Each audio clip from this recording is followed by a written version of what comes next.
it is incumbent on the U.S. to think of Africa differently, to understand the changes that are underway and to ally with those forces of change. They are largely young people, women, workers. Hi, I'm Emira Woods. I am an associate fellow at the Institute for Policy Studies. I am from Liberia and spent a lot of time working on and around the African world. My background is in issues of international development, technology, and issues of the political and global economy.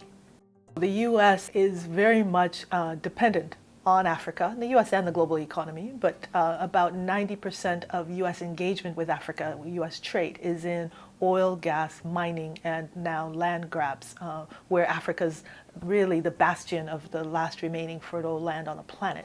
So the interest in Africa is high, and it is because of the centrality of those resources that the U.S. has also increased its interest in terms of its military footprint on and around the continent. So the U.S. has established an Africa Command that is growing steadily in terms of both boots on the ground as well as U.S. private contractors, U.S. intelligence officers, U.S. military officers on the ground throughout the continent.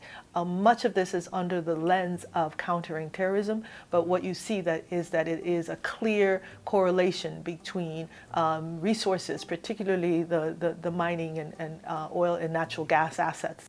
We have to look to candidates that really want to re-examine how the U.S. engages with Africa and the rest of the world, that would prioritize human needs, human development on the continent and in the global south, that would put first not support of tyrants in the interests of accessing resources, but would instead ally with the growing movements of people throughout the continent, young people, women, trade unionists that are demanding change, that are in the wake of Panama Papers, demanding that the flow of funds, of resources out of the continent that has outstripped aid, has outstripped trade, that illicit flow of resources to places like Panama stop, and that the resources of the continent actually meet the needs and the interests of the people of the continent. Well, in terms of Africa and U.S. trade with Africa, the candidates may have different stances, right? So you have a Clinton administration that started out very supportive of NAFTA and free trade and a free trade agenda, irrespective of its impact on workers and the environment. I think there's an opportunity with a Sanders administration to rethink trade, to rethink from the lens of protecting the planet, protecting workers, protecting communities and people.